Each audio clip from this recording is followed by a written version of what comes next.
دیکھیے کہ نبی کریم صلی اللہ علیہ وآلہ وسلم بہت پریشان تھے، بہت بڑا صدمہ پہنچا تھا میرے آقا صلی اللہ علیہ وسلم کو، اور اس سے قبل بھی آپ جانتے ہیں کہ میرے آقا صلی اللہ علیہ وآلہ وسلم کے میلاد سے قبل ہی حضرت عبداللہ رضی اللہ تعالی عنہ میرے آقا صلی اللہ علیہ وسلم کے والد کا انتقال ہو جاتا ہے۔ 6 سال کی عمر میں سیدتنا آمنہ رضی اللہ تعالی عنہ بھی پردہ فرما جاتی ہیں، اور پھر حضرت عبد المطلب رضی اللہ تعالی عنہ کا بھی انتقال ہو جاتا ہے، اور ابو طالب جنہیں میرے آقا صلی اللہ علیہ وآلہ وسلم سے بہت محبت تھی، زندگی کے ہر مرحلے میں میرے آقا صلی اللہ علیہ وسلم کی مدد کرتے رہے، ان کا بھی انتقال ہو گیا۔ اور میرے آقا صلی اللہ علیہ وسلم کی زوجہ حضرت ام المؤمنین خدیجہ الکبریٰ رضی اللہ تعالی عنہ، آپ کے بطن سے اللہ جل وعلا نے نبی کریم صلی اللہ علیہ وسلم کو 6 بچے عطا فرمائے، 4 بیٹیاں اور 2 بیٹے۔ سب سے بڑے بیٹے جو ہیں ان کا نام جناب قاسم رضی اللہ تعالی عنہ ہے، پھر ان کے بعد سیدتنا زینب رضی اللہ تعالی عنہ، پھر جناب عبداللہ، اور جناب قاسم اور عبداللہ یہ طیب و طاہر جو نام ہے یہ انہی کے ہیں۔ کچھ لوگ سمجھتے ہیں کہ شاید 4 بیٹے ہیں، عبداللہ، قاسم اور پھر طیب و طاہر۔ طیب و طاہر یہ انہی کے نام ہیں۔ ابو القاسم نبی کریم صلی اللہ علیہ وسلم کی جو کنیت ہے وہ بھی جناب قاسم کے حوالے سے۔ تو پھر ام کلثوم ہیں، سیدہ رقیہ ہیں، سیدتنا فاطمہ الزہرا رضی اللہ تعالی عنہا، اور مدنی دور کے آخر میں سیدہ ماریہ سے میرے آقا صلی اللہ علیہ وآلہ وسلم کے بیٹے جناب ابراہیم رضی اللہ تعالی عنہ، اور وہ بھی ان کا بھی انتقال ہو جاتا ہے۔ تو آپ یہ تصور کر سکتے ہیں کہ میرے آقا صلی اللہ علیہ وآلہ وسلم نے زندگی میں کس قسم کی مصیبتوں کا سامنا کیا، کس قسم کی تکالیف کا سامنا کیا، اور میرے آقا صلی اللہ علیہ وسلم کے بیٹے جناب قاسم کا بھی انتقال ہو جاتا ہے۔ اور جب انسان اس قدر پریشان ہو، تکلیف میں ہو، تو اکثر انسان گھر جاتا ہے، اپنی فیملی سے بات کرتا ہے، اپنی بیوی سے بات کرتا ہے، اور میرے آقا صلی اللہ علیہ وسلم کی زوجہ حضرت خدیجہ الکبریٰ رضی اللہ تعالی عنہ، ان کا بھی انتقال ہو جاتا ہے۔ آقا صلی اللہ علیہ وسلم کے صاحبزادے جناب عبداللہ رضی اللہ تعالی عنہ، ان کا بھی انتقال ہو جاتا ہے۔ اب ان کے انتقال کے بعد میرے آقا صلی اللہ علیہ وسلم کو شدید صدمہ پہنچا۔ مکہ المکرمہ میں میرے آقا صلی اللہ علیہ وسلم کے پڑوسی جو اسلام کا بدترین دشمن تھا، ابو لہب، نبی کریم صلی اللہ علیہ وسلم کا چچا، حضور کا نیبر تھا۔ جس طرح آج ہمارے پاکستان میں گھر ہوتے ہیں، یہ بنگلوز اور کوٹھیاں وغیرہ نہیں، جو پرانے ہمارے گھر ہوتے ہیں،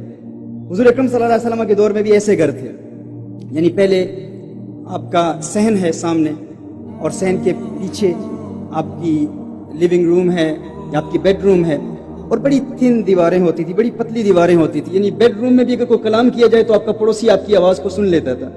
اور پھر جو آپ کا صحن ہے، جس طرح یہاں پاکستان اور ہندوستان میں گھر ہوتے ہیں، ہمارے آج بھی آبائی علاقوں میں ویسے ہی گھر ہیں کہ پیچھے آپ کی بیڈ روم ہے اور بیڈ روم کے سامنے آپ کا صحن ہے، اور صحن پر جو ہے اوپر چھت نہیں ہوتی، یعنی اور آپ کا صحن ہی آپ کا گویا کہ آپ کی لیونگ روم ہے، وہیں آپ کھانا کھاتے ہیں، وہیں آپ فیملی کے ساتھ بیٹھتے ہیں، وہیں آپ گفتگو کرتے ہیں۔ نبی کریم صلی اللہ علیہ وسلم کا گھر بھی ایسا تھا۔ لیکن آپ سوچ سکتے ہیں کہ جب آپ کا گھر ایسا ہو اور آپ کی دیواریں بہت پتلی ہوں، بہت تھن دیواریں ہوں، اور آپ کی ہر آواز آپ کا پڑوسی سن رہا ہو، ایسے ہی میرے آقا صلی اللہ علیہ وآلہ وسلم کا گھر ہے۔ میرے آقا صلی اللہ علیہ وآلہ وسلم کے صاحبزادے جناب عبداللہ رضی اللہ تعالی عنہ کا انتقال ہو جاتا ہے، اور میرے آقا صلی اللہ علیہ وسلم کے سب سے بڑے دشمن ابو لہب، یعنی جس طرح صحابہ کے مختلف مقامات ہیں، میرے آقا صلی اللہ علیہ وسلم کے صحابہ کی فضیلتیں ہیں، سیدنا ابوبکر صدیق رضی اللہ تعالی عنہ، فاروق اعظم ہے، عثمان غنی رضی اللہ تعالی عنہ، حیدر کرار، مولا علی کرم اللہ وجہ الکریم، ہر ایک کا اپنا مرتبہ ہے۔ اسی طرح میرے آقا کے دشمنوں کے بھی ڈیفرنٹ رینکس ہیں، اور میرے آقا صلی اللہ علیہ وسلم کا جو سب سے بڑا بدترین دشمن ہے وہ ابو لہب ہے۔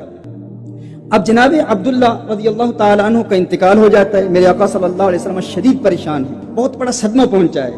لیکن بیٹے کا انتقال ہوتا ہے اور گھر سے آواز ابو لہب تک پہنچتی ہے۔ نیبر ہے، اس نے فوراً سن لیا۔ اب آپ غور کریں کہ جب انسان اس قدر تکلیف میں ہو، آپ کے والد کا انتقال ہو گیا، میرے آقا صلی اللہ علیہ وسلم کے اعداء راستے میں کانٹے بچھاتے ہیں، میرے آقا صلی اللہ علیہ وسلم کی تحقیر کرنے کی کوشش کرتے ہیں، بہت زیادہ تکالیف، مصائب و آلام کا سامنا حضور اکرم صلی اللہ علیہ وسلم نے کیا۔ اب والد بھی نہیں ہیں، زوجہ بھی نہیں ہیں، دادا کا انتقال ہو گیا، اور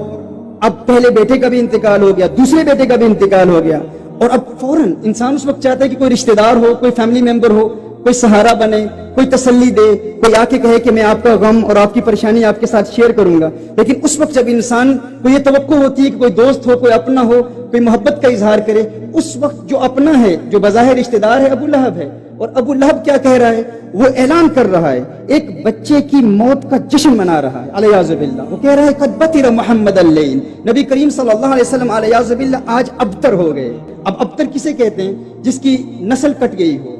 جس کا سلسلہ منقطع ہو چکا ہو. یعنی ابو لہب اعلان کر رہا ہے, خوشی کا اظہار کر رہا ہے کہ آج محمد ابتر ہو گئے علیہ باللہ. اور ایک روایت کے مطابق عاص بن وائل نے بھی ایسے کہا. اور پھر ایک اور روایت میں کعب بن اشرف یہودی جو ہے وہ جب آتا ہے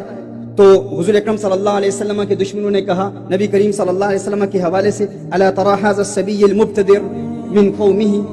فانه يزعم انه خير منا, کہ کیا تو یہ نہیں دیکھتا کہ ہمارا بیٹا هذا الصبي, ہمارا بیٹا منبتر, منبتر کہتے ہیں وہ شخص جو علیحدہ ہو جائے, جو تہذیب سے علیحدہ ہو جائے, جو کٹ جائے, جو آئسولیٹ ہو جائے. کیا تم ہمارے اس آئسولیٹڈ بیٹے کو نہیں دیکھتے؟ ہاض الصبی, ہمارے اس بچے کو نہیں دیکھتے. اب بچے تو نہیں, حضور اکرم صلی اللہ علیہ وسلم کی عمر 40 سال سے زائد ہے, 41-42 ایئرز اولڈ ہے میرے آقا صلی اللہ علیہ وسلم. لیکن ہمارے معاشرے میں ایسا ہوتا ہے کہ جب کوئی مشہور ہو جائے, معروف ہو جائے, جب لوگ کسی کی تعریف کریں تو خاندان کے بڑے بڑے بھی وہ 60-70 ایئرز اولڈ ہوں گے تو وہ بھی حضور کے متعلق کہہ رہے ہیں کہ یہ دیکھو ہمارا یہ بچہ ہے, یہ بچہ ہے. 41-42 میرے آقا صلی اللہ علیہ وسلم کی عمر ہے, لیکن ابو لہب کہہ رہا ہے, ابو جہل کہہ رہا ہے ہمارا یہ بچہ, یہ دیکھو یہ منبتر ہے, یہ علیحدہ ہو گیا, یہ ڈیٹیچڈ ہو گیا, ہماری تہذیب کو چھوڑ دیا, ہمارے تمدن کو چھوڑ دیا, ہمارے دین کو چھوڑ دیا. یعنی ہر شخص حضور اکرم صلی اللہ علیہ وسلم کے خلاف کلام کر رہا ہے. اور ابن جریر کی روایت میں اس میں بھی یہ ہے کہ حضور اکرم صلی اللہ علیہ وآلہ وسلم علیحدہ ہو گئے, ان کی نسل کٹ چکی ہے, اب یہ شاخ سوکھ چکی ہے. حضور اکرم صلی اللہ علیہ وسلم جب تک زندہ رہیں گے ان کا پیغام رہے گا, لیکن حضور اکرم صلی اللہ علیہ وسلم کے پردہ فرمانے کے بعد اب ان کا کوئی جانشین نہیں ہے, اب ان کا کوئی ریپرزینٹیٹیو نہیں ہے جو ان کے پیغام کو آگے پھیلائے گا. اب سوچیں کہ جب انسان چاہتا ہے کہ میرا کوئی فیملی ممبر میرا ساتھ دے, اس وقت وہی فیملی ممبرز ایک بچے کی موت پر جشن منا رہے ہیں, خوشیوں کا اظہار کر رہے ہیں اور اعلان کر رہے ہیں کہ محمد کا سلسلہ منقطع ہو چکا, یہ علیحدہ ہو چکا, اس کی نسل کٹ چکی ہے علیہ باللہ. جب ایسا کلام لوگ کر رہے ہوں اس وقت انسان کے دل کی کیفیات کیا ہوتی ہیں آپ تصور کر سکتے ہیں, آپ سوچ سکتے ہیں کہ حضور اکرم صلی اللہ علیہ وآلہ وسلم کے دل پر کیا گزر رہی تھی اس وقت. اس حالت میں اللہ جل وعلا نے نبی کریم صلی اللہ علیہ وآلہ وسلم سے کلام کیا. اب حضور اکرم صلی اللہ علیہ وسلم پر جب یہ صورت نازل ہوئی تو ایک روایت میں میرے آقا صلی اللہ علیہ وسلم انتہائی پریشان تھے. میرے آقا صلی اللہ علیہ وسلم پر ایک کیفیت طاری ہوئی اور نبی کریم صلی اللہ علیہ وسلم نے اپنے دونوں ہاتھ اٹھائے اور میرے آقا صلی اللہ علیہ وسلم مسکرائے. آقا صلی اللہ علیہ وسلم کے لبوں پر تبسم کی کھلکھلاہٹ کو دیکھ کر صحابہ نے عرض کیا رسول اللہ صلی اللہ علیہ وسلم آپ کیوں مسکرائے؟ تو میرے آقا صلی اللہ علیہ وسلم نے ارشاد فرمایا کہ نزلت علیہ سورۃ آنفا, کہ ابھی مجھ پر یہ ایک سورت نازل ہوئی, ایک سورت نازل ہوئی. اور یہ ہمارے لیے بھی پیغام ہے کہ ہم جب بھی نماز میں سورہ کوثر کی تلاوت کریں تو اس لیے نہ کریں کہ یہ سب سے چھوٹی سورت ہے, یعنی فوراً ہم پڑھ کے آگے گزر جائیں گے, اس لیے نہیں. یہ تصور باندھیں, یہ تخیل باندھیں کہ یہ وہ صورت ہے جس نے آقا کو مسکرانے پر مجبور کر دیا تھا. اسی لیے ہمارے اسپرچل ماسٹرز کہتے ہیں کہ جب بھی پریشانی لاحق ہو, جب بھی آپ کو تکلیف ہو, جب بھی آپ کا کوئی سہارا نہ ہو, کوئی آپ کا مددگار نہ ہو, تو اس وقت سورہ کوثر کی کثرت کریں, انا اعطیناک الکوثر, اور امیجن کریں, تصور کریں کہ اس صورت نے آقا کریم صلی اللہ علیہ وسلم کو کس قدر خوش کر دیا تھا. اور پھر میرے آقا صلی اللہ علیہ وسلم نے ارشاد فرمایا کہ یہ وہ صورت ہے جو مجھے دنیا اور وما فیہا, پوری دنیا اور دنیا میں جو کچھ ہے ہر چیز سے زیادہ محبوب یہ صورت ہے.